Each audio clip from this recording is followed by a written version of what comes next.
빨리 걸어가는 그 정도로 꽝 박아가지고 배가 두 쪽이나요? 택도 없어. 박았다고 쳐. 일본 애들이 좀 손상을 입었어. 그걸로 끝나요? 아니죠. 박치기를 했으면 그 다음에 뭐가 이루어져?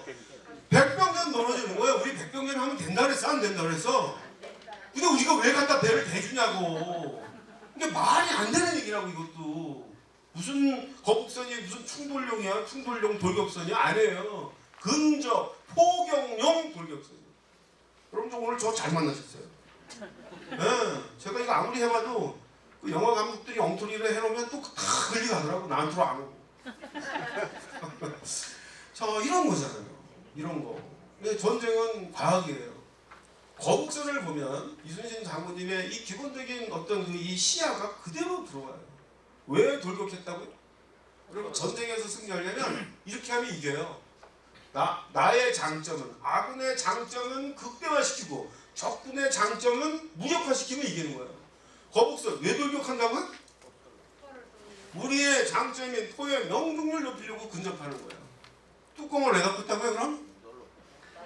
일본의 장기인 백병전을 못하도록, 백병전을 잘하는 일본 애들이 배 안으로 못 들어오도록 뚜껑을 덮은 거예요. 등어리에는 칼 꽂고 손꼽 꽂고 위에 거적을 덮은 게 거북선이란 말이죠. 그럼 제가 아까 말씀드렸잖아요. 판옥선 왜 크게 만들었다고요? 칼싸움 못해서 이렇게 대답하시라고 했잖아요. 예? 거북선 뚜껑을 내다 pus다고요? 이렇게 되는 거예요. 얼마나 재밌어. 이게 과학이잖아요. 전술은 과학이에요. 우리의 무기가 뭔가 이런 걸 보면 아, 리더 이순신 진짜 당시의 이 흐름을, 전쟁의 흐름을, 무기체계의 변화를, 전술의 변화를 꿰뚫고 우리의 단점인 명중률 문제 해결하기 위해서 거북선을 만들어가지고 돌격을 시키고 또 이제 일본의 백병전에 당할 위험성이 있으니까 당하지 말라고 거북 등호에 뚜껑을 덮어서 조선수군 병사들을 보호한 이런 배를 만들었구나. 이게 이제 미국 애들도 이제 이런 걸 알아가지고 1590년대를 대표하는 세계 최고의 군함이었다. 이렇게 된 거죠. 여기서 박수 한번 치실까요? 네. 자, 또 하나는 이제 바퀴가 도덕성 바퀴인데, 도덕성 바퀴. 이제 제가 이렇게 좀 설명을 드리고 뒤에서 구체적인 데이터를 가지고 이제 설명을 드리려고 하는 거예요. 왜냐하면 또 이게 여러분들 머릿속에 또 각인이 좀 되죠. 적어도 제가 강의를 했는데 리더에게 진짜 필요한 건 두 가지 정도 욕하면 전문성하고 도덕성이래. 이 정도는 아셔야 될 거 아니에요. 그죠? 도덕성 바퀴는 안으로 들어가면 또 두 가지 요소로 나눕니다. 하나는 가치의식이고요. 또 하나는 인격의 문제입니다. 이게 이제 충효의 대학하고 다 관련 있는 거죠. 가치의식. 무슨 전쟁을 하는데 가치, 인격을 따져. 수단과 방법을 가리지 않고 이기면 되지. 이렇게도 이제 과거에는 생각됐는데 그러면 안 돼요. 어느 순간부터. 여러분 전쟁은요. 가치의식이 포함되어 있지 않은 전쟁은 100% 범죄입니다. 히틀러의 전쟁이 그렇고요. 일본 제국주의 전쟁이 그렇습니다. 위안부 할머니 문제가 바로 이 문제예요. 전쟁은 어느 개인의 이익이나 어느 그룹의 이익을 위해서 해서는 절대로 안 돼요. 전쟁을 안 해야 돼 사실은. 전쟁은 사람을 죽이는 거잖아요. 무슨 명분으로 사람을 죽이냐고. 근데 역사를 보면 전쟁이 없을 수가 없잖아요. 전쟁이 없을 수 없다면 최소한도 가치의식이 내포된 전쟁을 해야 돼요. 어떨 때 조금 그래도 명분을 우리가 세울 수 있을까요? 이럴 때 전쟁이 명분이 있어요. 정의를 위한 전쟁, 인류의 공존공영을 위한 전쟁, 인류의 평화를 위한 전쟁. 참 이게 말이 안 맞는 얘기예요 사실. 평화를 위한 전쟁이 어딨어. 그죠?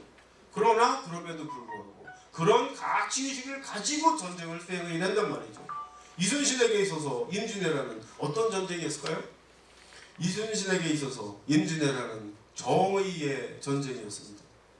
수천 년 동안 조선의 은혜를 입어온 일본이 어느 날 갑자기 아무런 이유 없이 조선을 침략을 해서 백성을 도륙하고 임금이 있는 도성을 침탈하는 만행을 보면서 리더 이순신 하늘을 보고 맹세합니다. 이런 불의한 침략 집단에 대해서는 하늘을 대신해서 철저히 응징하여, 이분 표현 그대로 쓸게요. 역천과 순천의 도리가 무엇인지를 깨우쳐주고야 말겠다. 충효의 대학 학생들이시니까 역천과 순천 아시나요? 네. 하늘의 이치를 거스른다는 것 역천과, 하늘의 이치에 순응한다는 것. 순천. 여러분 여수 순천할 때 순천이 그 순천입니다. 이게 우리의 전통적인 어떤 이런 세계관이 반영된 지명들이란 말이죠. 역천과 순천의 도리가 무엇인지를 깨우쳐 주어야 말겠다. 원칙입니까 이게. 너희 같은 불의한 침략 집단에 대해서는 하늘을 대신해서 철저히 응징하여 정의가 반드시 승리한다라는 사실을 깨우쳐 주어야 말겠다. 어떻게 응징하는 것이 철저히 응징하는 것이냐. 편범불만 이순신 장군 표현입니다. 단 한 척도 단 한 놈도 일본으로 돌아가지 못하게 함으로써 이런 불의한 침략 행동에 대해서 책임을 묻겠다. 이게 여러분 이순신 장군님 생각이에요. 이분 어디서 돌아가세요? 마지막 노량해전에서 돌아가세요. 이 노량해전은 제가 이렇게 보면 대해전인데 마지막 해전이잖아요. 이거 안 해도 되는 해전이. 임진왜란 정유재단이 우리가 그냥 이겼으면 이기고 끝냈으면 얼마나 좋겠어요.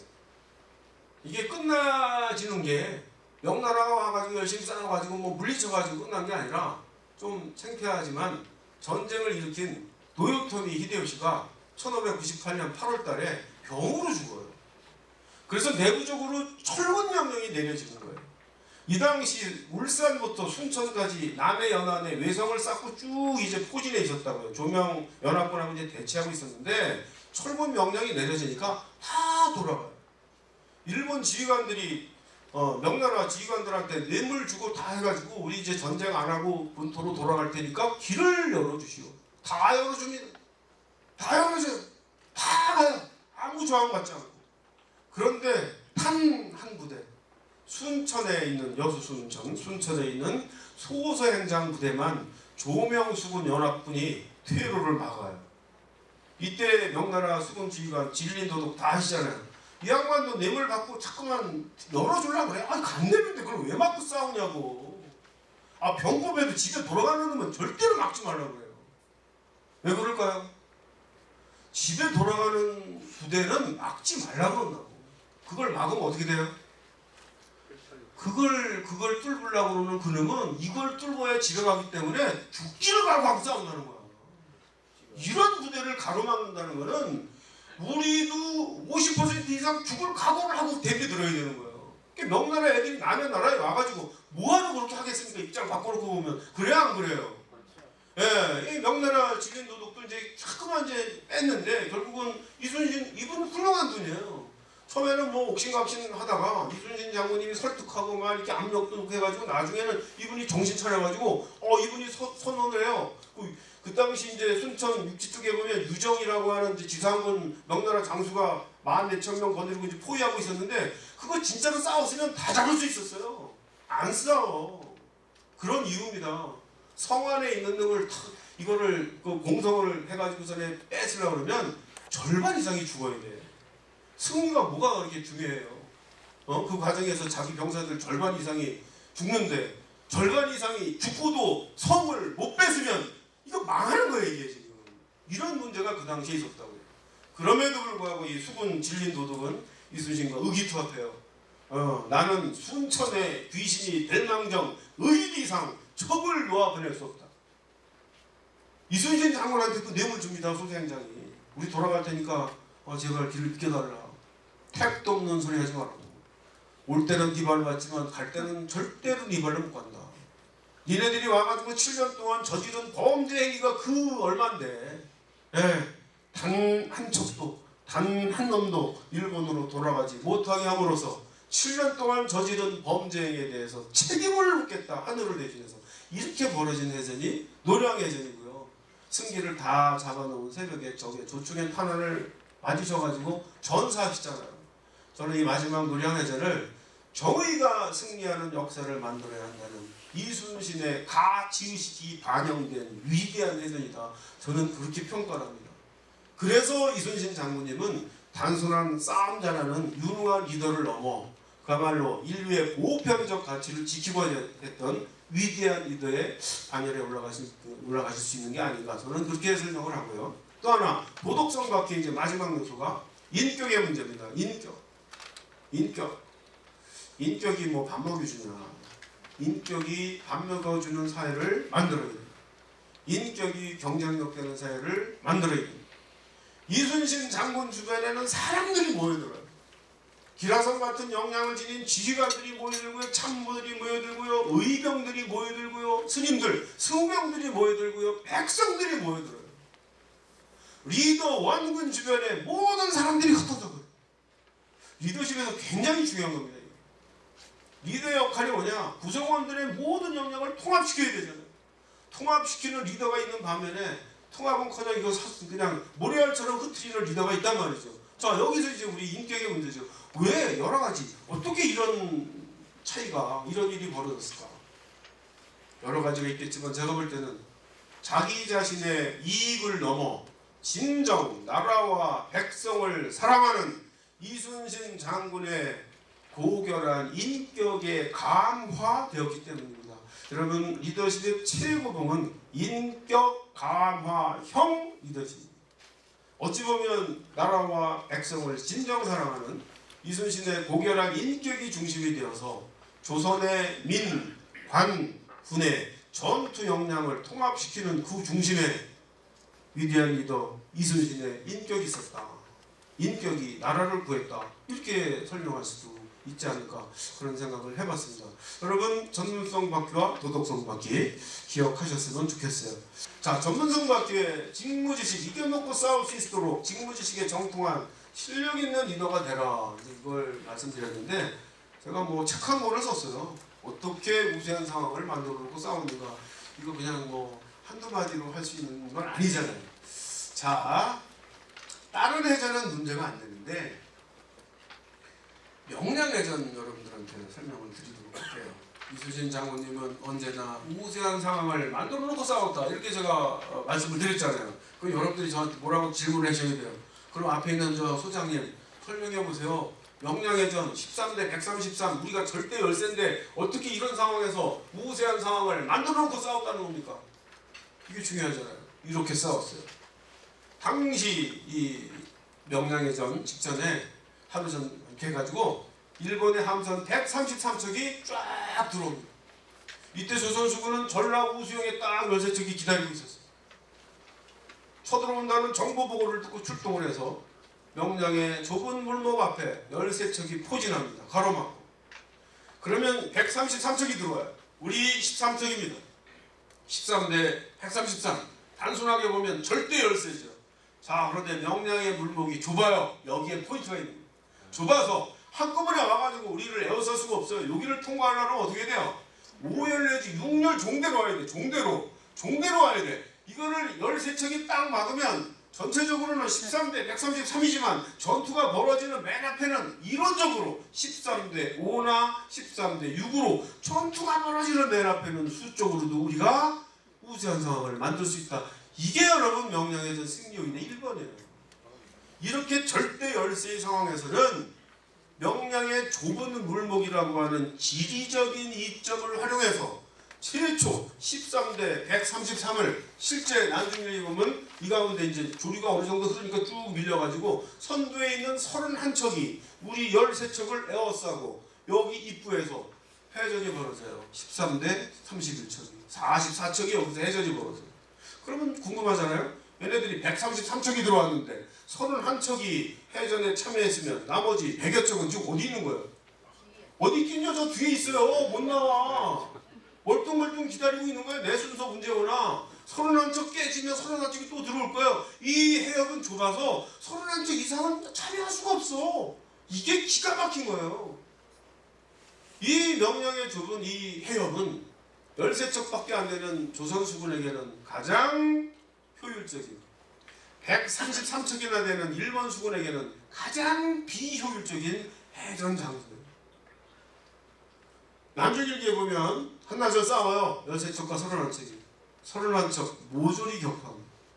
이 명량해전에서도 우리 13척은 단 한 척도 격파가 안 됩니다. 이 명량해전은 우리의 주력 전투함 판옥선 한 척은 일본의 세끼분의 주력 전투함 3척 이상을 당해낼 수 있는 질적 전투력을 갖추고 있었다라는 걸 증명해준 해전이 명량해전입니다. 여기서 몇 명 죽었을까요? 일본 애들은 뭐 3,000명, 5,000명, 8,000명 죽었대. 예, 막 늘어나더라고. 예. 조선주군은 몇 명 죽었을까요? 열세척에서. 전체적인 사망자는 안 나와요.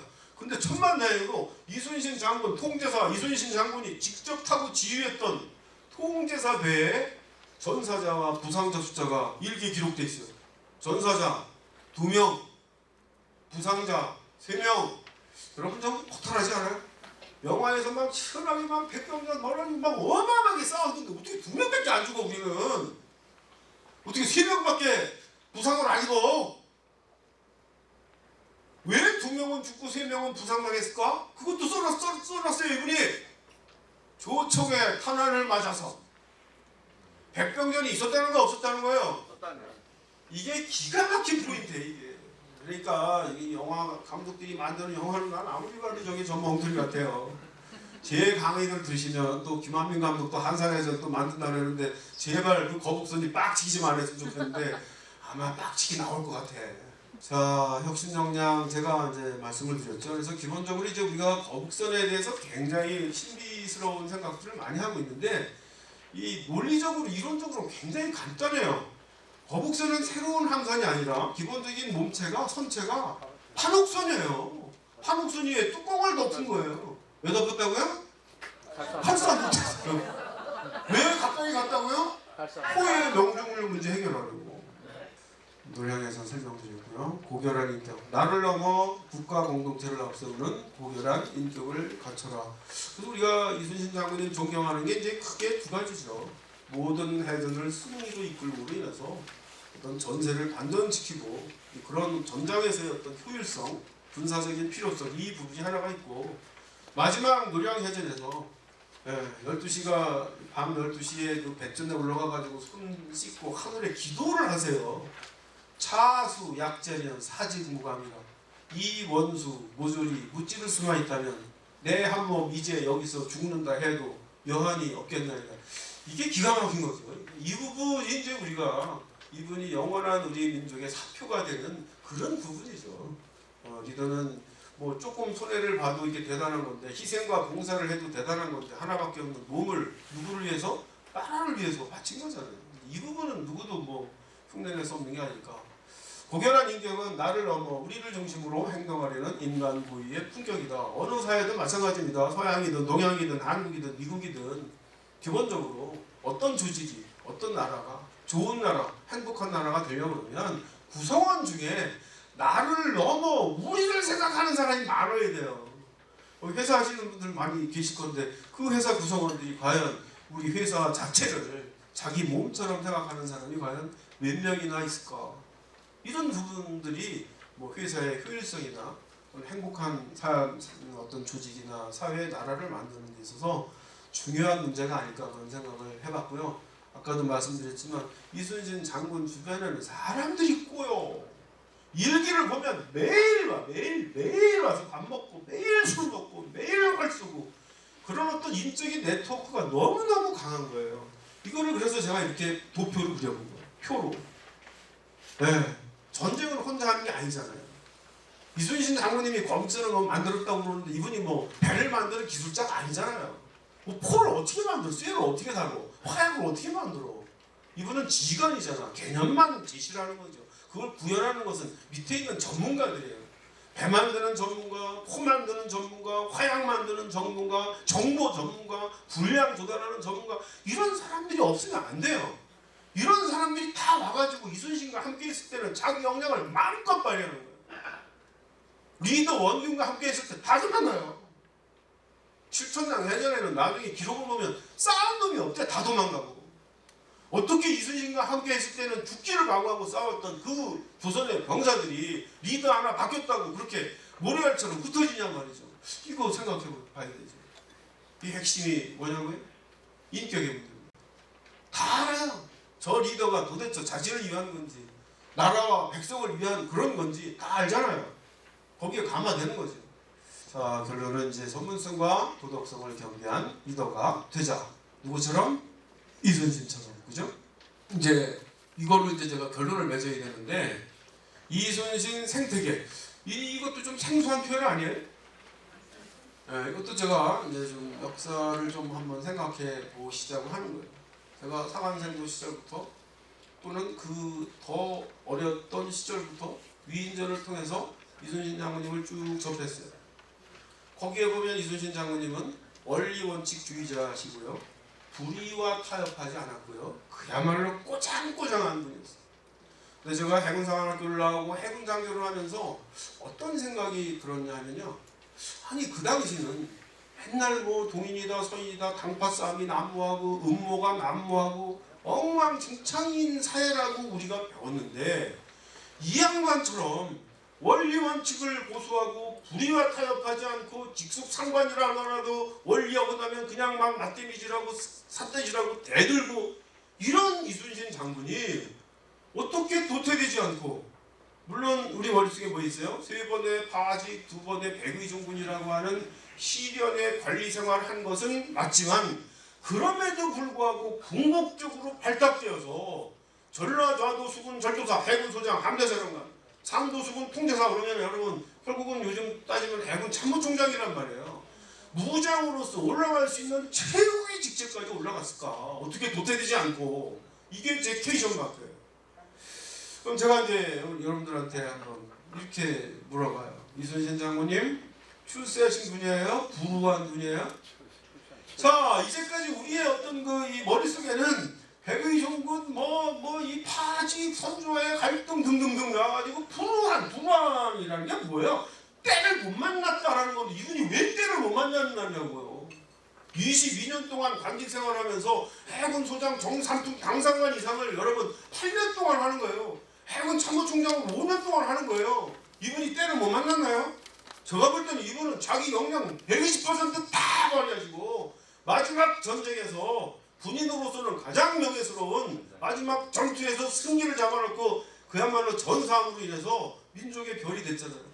이 당시 무장들의 꿈이 뭔지 아세요? 우리나라뿐만 아니에요. 중국 유학의 영향을 받은 중국도 마찬가지예요. 무장들은 기본적으로 전장에 나가서 싸우다가 죽어가지고 말에 가지고 식체를 싸가지고 와가지고 장세 지내는 거. 이게 무장들이 입버릇처럼 되는 내용들이란 말이죠.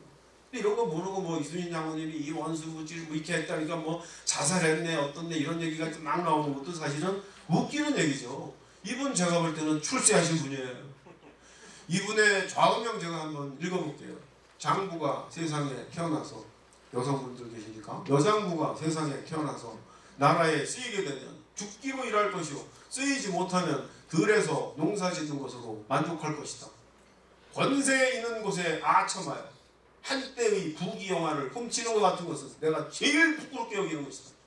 한마디로 출세지향이 아니라 가치지향의 인생을 살겠다라는 거에 대한 선언이고요. 뒤에 이제 뭐 시간이 없어서 일일이 보여드리지 못하지만 여러분들이 다 알고 있는 원리원칙주의자, 불의와 타협하지 않고 직속 상관하고도 막 맞대치는 이런 이순신의 모습들이 쫙 그려지는데, 제가 아까 여러분들한테 말씀드린 것처럼 그런 이순신이 맨날 당파싸움이나 하고 엉망이고 음모가 난무하는 가치지수가 행편이 없었던 조선 조정에서 어떻게 살아남았냐고 이분이 궁금하지 않나요?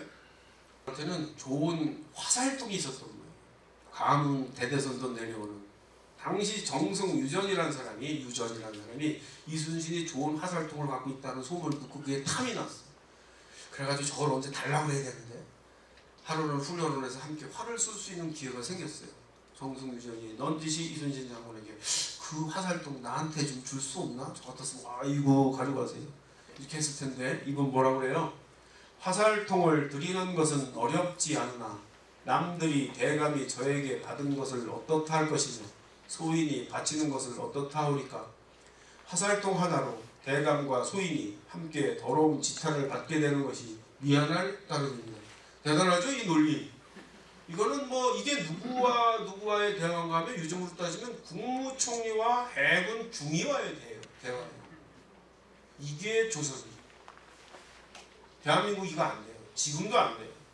제가 말씀드리고 싶은 게 뭐냐면 우리가 역사 시간에 엉망진창이고 맨날 당파 싸움이나 하고 음모가 난무했다라고 하는 임진왜란 당시의 조선 조정의 가치 지수가 어찌 보면 2020년 대한민국 사회의 가치 지수보다 더 높은 게 아닌가? 이런 생각을 제가 가지고 이제 쭉 접근을 했는데 그 얘기가 맞더라고요. 자, 어떻게 도태되지 않고 살아남을 수 있었을까? 이순신 생태계가 조성이 되었기 때문이다. 이순신 생태계, 전문성과 도덕성을 겸비한 이순신 같은 인재가 도태되지 않고 자신의 역량을 마음껏 발휘할 수 있는 건강한 조직 환경, 사회 환경, 이거를 제가 이순신 생태계라는 표현을 썼고요. 이분을 도와줬던 조력자들이 이렇게 기라성처럼 포진해 있습니다. 이분 독불장군이 아니에요. 우리가 이런 관점을 가지셔야 돼요. 이순신이 발탁되어서 함대사령관도 되고 해군참모총장이 됐다는 것은 이순신 주변에 그 사람을 보필해주는 네트워크가 있다는 거예요. 서해 유성룡 성생을 비롯해가지고 백사, 이항복, 오성가, 한흥, 한석봉, 제가 쭉 역사를 이 시대를 봤더니 이 선조시대에 조선왕조 500년에 걸쳐서 가장 위대한 인재가 이제 많이 배출되는 시대가 세종대왕 시대예요. 두 번째가 선조대왕 시대더란 말이에요. 그러면 선조대왕도 우리가 조금 평가를 다시 해야 돼요. 그 기라성 같은 훌륭한 인재들이 이 시기에 집중적으로 배치가 됩니다. 어찌 보면 서해 유성룡 선생이 없었다면 이순신도 없었다, 이렇게 우리가 얘기할 수 있을 정도예요. 세상에 독불장군은 없다는 거죠. 대한민국을 바꾸려면 혼자 절대로 안 되신다는 거예요. 충효회 대학을 나오신 이런 전도사 같은 분들이 네트워크를 형성해가지고 이게 바뀌는 것이지, 한 사람이 아무리 잘해봐야 안 된다는 거예요. 이순신 같은 사람이 우리 주변에 있으면 뭐예요? 도태돼서 자기 역량을 발휘할 수 있는 기회를 부여받지 못하면 우리 주변에 이순신이 1000만 명이 있음들, 그게 무슨 놈의 역사 발전에 도움이 되겠습니까? 우리 대한민국 사회가 선진 인류 사회가 되려면 이순신 생태계가 조성이 돼야 된다, 이렇게 이제 말씀을 드리고요. 오늘 말씀드린 강의를 이렇게 도표화시키면 이렇게 되는 거예요. 우리 개개인은 이순신처럼 전문성과 도덕성을 갖추기 위해서 우리가 죽을 때까지 노력해야 돼. 이런 건 완성이라는 게 없더라고요. 제가 철학 전공을 했지만 죽을 때까지 우리가 노력해야 하는 한편, 또 한편 여기 지금 여러 조직에서 이제 오셨는데, 우리가 살고 있는 이 조직은 과연 지금 현재 이순신 생태계인가 아닌가? 여러분 현재 입장에서 한번 쫙 머리 돌려보세요. 이순신 생태계는 너무너무 좋잖아요. 만약에 지금 현재 여러분들이 속한 그 조직이 아직 이순신 생태계가 아니라면 우리에게 주어진 이 시대의 역사적 소명은 뭘까요? 이 조직이, 이 사회가, 이 나라가 이순신 생태계가 되도록 내 한 몸 다해서 일조하는 것이 작은 조직에서나마 우리에게 주어진 이 시대의 역사적 소명이 아닐까, 이렇게 키션 마크 치면서 오늘 강의 마치도록 하겠습니다. 감사합니다.